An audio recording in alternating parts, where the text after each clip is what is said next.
Hello. എന്തായി നിങ്ങളുടെ 28 എന്ന് കുറേ പേര് ചോദിക്കുന്നുണ്ട് കേട്ടോ.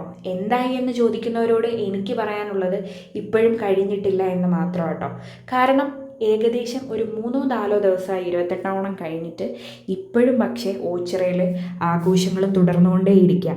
അതറിയണമെങ്കിൽ ഇനിയും പോകാത്തവർ ജസ്റ്റ് ഒന്ന് ഓച്ചിറ അമ്പലം വരെ പോയാൽ മതി കേട്ടോ.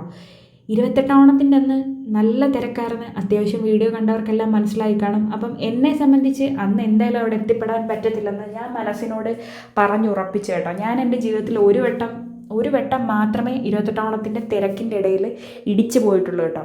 അത് ഞങ്ങളുടെ കല്യാണം കഴിഞ്ഞിട്ടുള്ള ആദ്യത്തെ 28 എൻ്റെ ഹസ്ബൻഡ് എന്നെ അമ്മയും കൂടെ കൊണ്ടുപോയപ്പോഴാണ് കേട്ടോ. അന്ന് എടുത്തൊരു തീരുമാനമാണ് ഒരിക്കലും 28 അന്ന് ഇടികൊള്ളാനായിട്ട് പോകത്തില്ലെന്ന്. പിന്നെ അടുത്ത ദിവസങ്ങളിൽ പോകാനായിട്ടൊരു കാത്തിരിപ്പാട്ടോ കേട്ടോ. ഇവന്മാരെല്ലാം ഒന്നിച്ച് കാണാനായിട്ട് അങ്ങനെ കാത്തിരുന്ന് ഈ സൺഡേ വന്നെത്തി. അങ്ങനെ രാവിലെ പോകാനുള്ള പ്ലാൻ ഇട്ടു. രാവിലെയും പോയി, അന്ന് തന്നെ വൈകിട്ടും പോകാനുള്ളൊരു ഭാഗ്യം ഉണ്ടായി. എങ്ങനെയുണ്ട്? അപ്പം കമ്പാരിറ്റീവ്ലി ഞാൻ പറയാം, നിങ്ങൾ വൈകിട്ട് പോകട്ടോ. രാവിലെ ഒടുക്കത്തെ ചൂടാണ്, പൊള്ളി കരിഞ്ഞ് വാടി നശിച്ചു പോകും നിങ്ങൾ. വൈകിട്ടും ചൂടുണ്ട്, ഈ ലൈറ്റിൻ്റെയും ക്രൗഡിൻ്റെയൊക്കെ, പക്ഷേ വെയിലിൻ്റെ ചൂടിൻ്റെ അത്രയും ഇല്ല. അങ്ങനെ ഞങ്ങൾ 28 ഏകദേശം ആഘോഷിച്ച് തീരാറായി കേട്ടോ.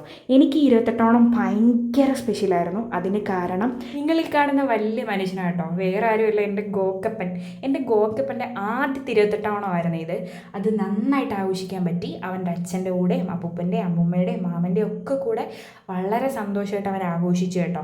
അവൻ കുറച്ചൊക്കെ കാര്യങ്ങൾ തിരിച്ചറിയാറായി വരുന്നൊരു പ്രായം അവനാകുന്നതേ ഉള്ളൂ. എങ്കിലും ഇതവൻ എക്സൈറ്റ്മെൻറ്റോടെ നോക്കി നിൽക്കുന്നത് ഞാൻ കണ്ടു കേട്ടോ.